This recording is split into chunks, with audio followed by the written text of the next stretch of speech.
What's up, y'all? Welcome to Brews and Reviews, and today I'm reviewing Conway the Machine's From a King to a God, and I am sipping on Abita Brewing Company's Andy Gator. That's a double bock from Louisiana coming in at 8%.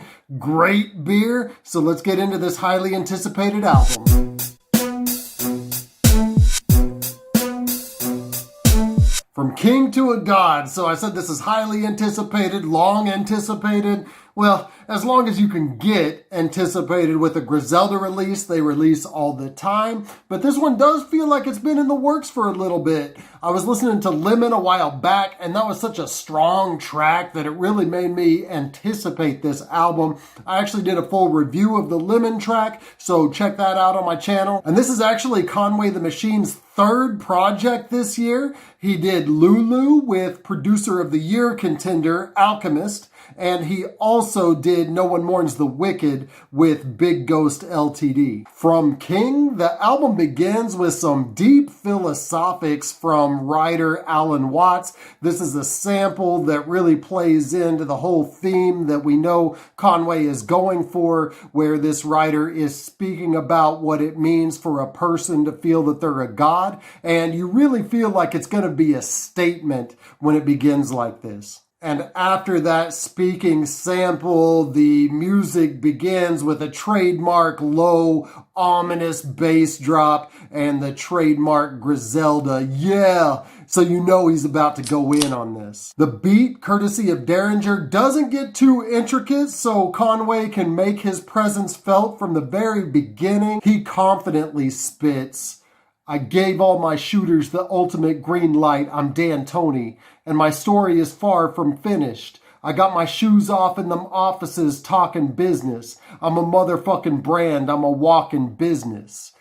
And he means business right from the jump. Fear of God, and if the first beat was downplayed, this one goes in full, produced by G-Rye and Hit Boy, who is also a contender for Producer of the Year after producing, of course, for Nas, King's Disease, Big Sean, and many others throughout the year. And it feels like Conway stepped it up a little bit with the rhyme schemes. He has double rhymes at the end of almost every line. Lyrically, he calls out listening to Mos Def back in the day, and I wouldn't have necessarily made that connection that Conway was listening to Mos Def, but you can hear it if you really think about it, as Conway has flashes of lyricism. The influence is there, and he has several dope metaphors and wordplay throughout, particularly in the last line, which is my favorite. He says, "Look what I became. God don't make mistakes, see. I'm about to have Paul robbing Peter to pay me." Conway the Machine and METHOD, man. This is a collaboration that we needed, and that's one of the best things about Griselda is their collaborations. One New York grime coming from the 90s and the other New York grime coming from the 2020s. Conway starts as we would expect. He's in the kitchen. He's getting ready to work hard. He doesn't just spit the grimy shit talking about the gang life, but he puts some extra perspective to it, which you can see in his line where he's talking about his dog being locked up for murder. And he hits us with something reflective about that. He says, "Thought about it. His kids was young when son got time.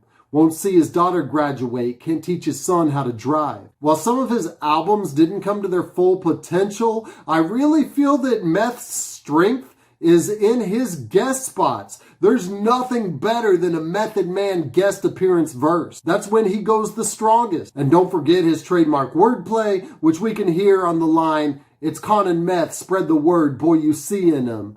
No seeing them, these rappers in the scope, you'll never see in them." He's saying they're gunning for these other rappers, they're coming strong for these other rappers, but also he pronounces in the scope like inner scope, and you're never seeing them like you're never seeing Eminem, Shady Records that's put out by Interscope. Doe and Damani, this is a two-part song, and we have the token but also exceptional Alchemist beat on the first part of the song. And Alchemist actually comes through with some pretty piano keys, which are a little bit different from his dark style that he's had lately. And now the second part of the beat turns into the more traditional dark Griselda style. And over this signature beat, Conway spits signature bars talking about his life in the drug game, gunplay, and braggadocious lyrics. Juvenile Hell, produced by none other than Havoc, and Conway got some producers on this, didn't he?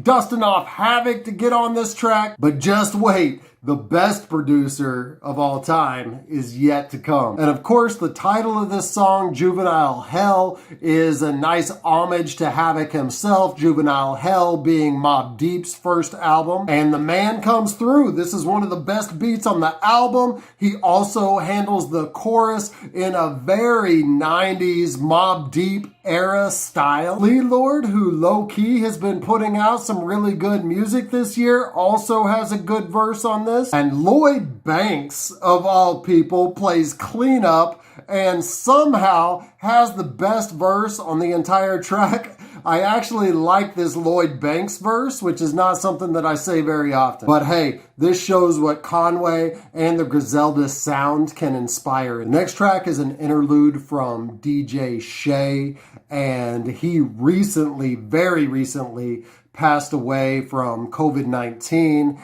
And it's a really nice inclusion that they put him on the album. This is actually the whole reason that this album and Westside Gunn's album were delayed, because he just recently died. So it's really good that they included it here. It's a very nice touch and homage. And we also hear him later on in 2 other spots on the album, as well as a tribute that Conway does speaking about him. Frontlines is one of the standouts from Conway lyrically, and he starts with very braggadocious lines with some double entendres where he says things like, "You see me, got the lamb in my name like CD." This is a play on CD Lamb, the wide receiver from Oklahoma, who's now on the Dallas Cowboys. And I like that he's bringing the Oklahoma shit into this. But not only is it CD Lamb, but he's talking about Lamb. He's got the Lambo, the Lamborghini. So that's a symbol of success. But he's got the lamb in his name like CD Lamb. But even more importantly, he gets into social commentary on this, which is not something that we hear from him all that often. And as he starts that, his flow even changes into something that I've never really heard from him either.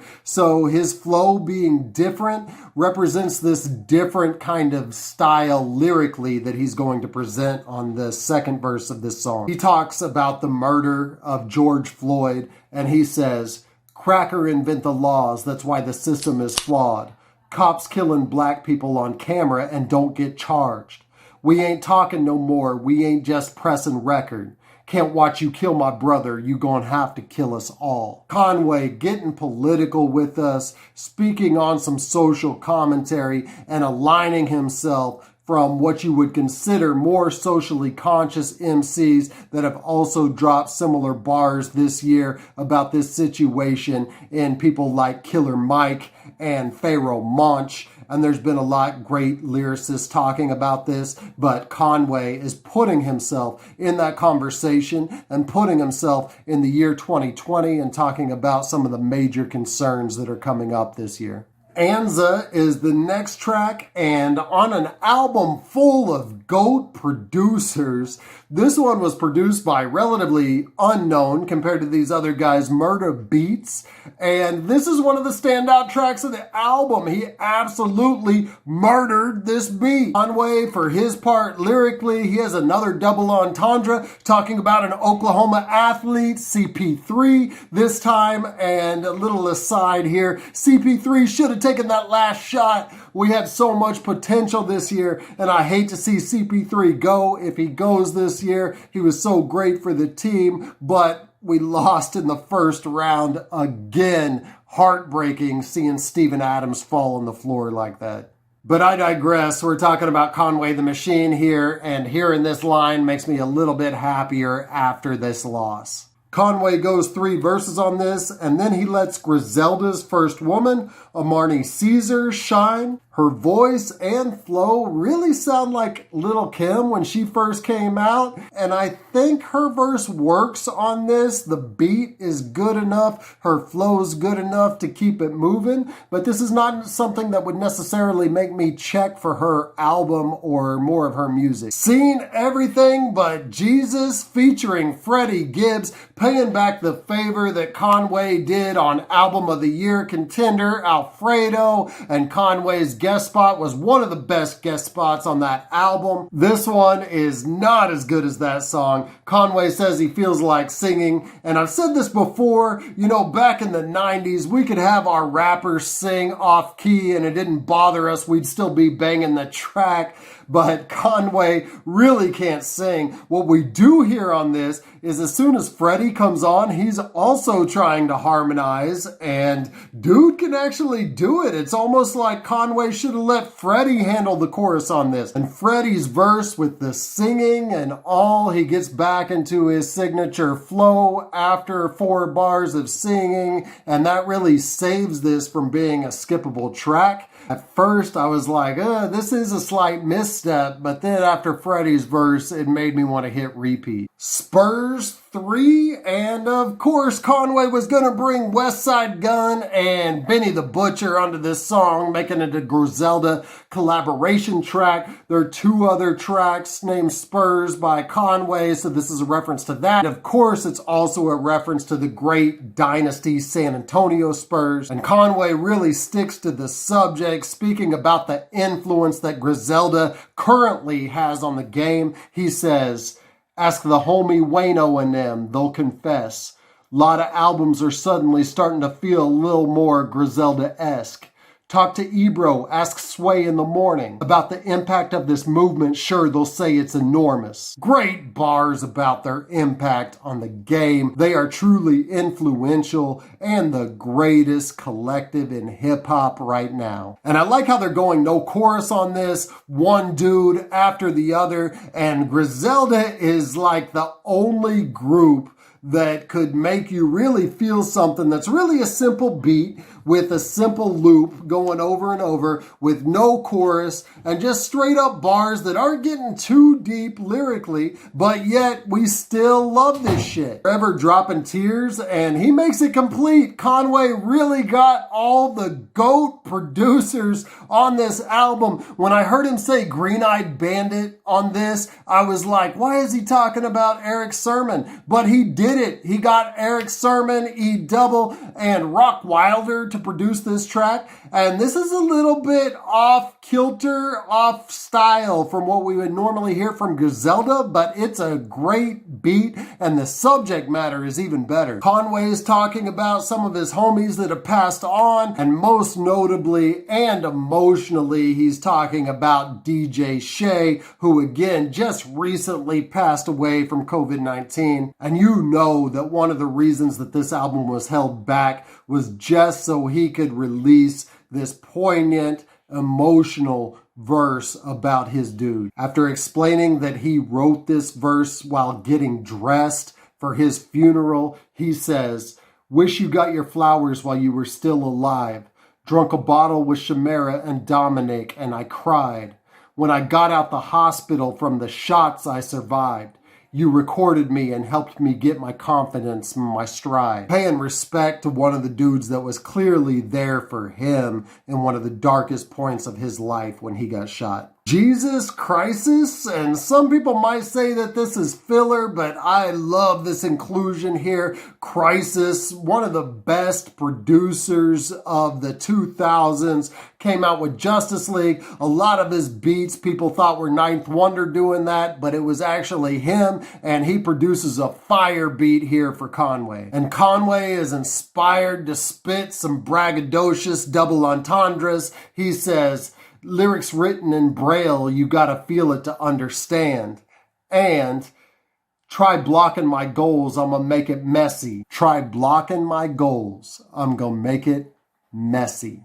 And the last track, Nothing Less, to round it all out, we get Primo DJ Premiere, and he's just got all of the GOATs producing for him on this album. And this is a mellowed out, almost bonus track feel on this one. Lyrically, I love how current hip hop can be these days. And when Chuck D called rap the black CNN, I'm sure he never could imagine that stuff would be released so quickly. Case in point with this line, Conway says, "That's why they both got 50 pointers like Mitchell and Murray." This is referencing Game 4 of the Denver Nuggets and Utah Jazz series that just took place on August 24th of 2020. This album was released less than 3 weeks later, and he's talking about that history-making game. While I have certain misgivings about how quickly things are released, that makes me imagine a new world where rappers are talking about things that we have literally just seen. Conway and Griselda are artists for people who love rap music. This is not an introductory type of album for somebody just getting into the genre. This is not something you play for your girl or your parents or anybody that you're trying to make appreciate rap music. This is a rapper's rapper and only something that true hip-hop heads will truly appreciate. And despite how quickly he releases projects and how much he has already put out this year, you can tell that he really put in his work with this one. And he not only got the greatest producers of all time to contribute to this project, but he got them to do Griselda type beats for him. I mean, the producer list on this is almost as great as the producer list for Illmatic.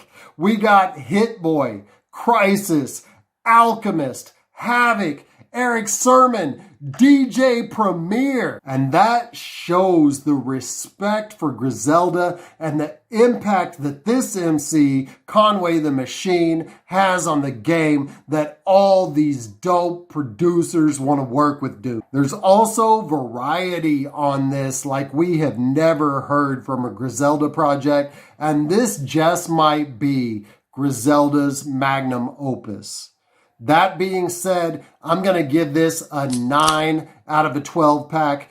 Great album, great growth for this MC. Thank you for watching my review of Conway the Machines, From a King to a God. If you like this, hit like now and hit me up in the comments. If you didn't like it, also let me know why in the comments. You can subscribe to my channel, which is popping up to my left, or you can hit some other videos that are popping up to my right. I drop hip-hop and hops related content consistently, so until I see you next time, keep buzzing.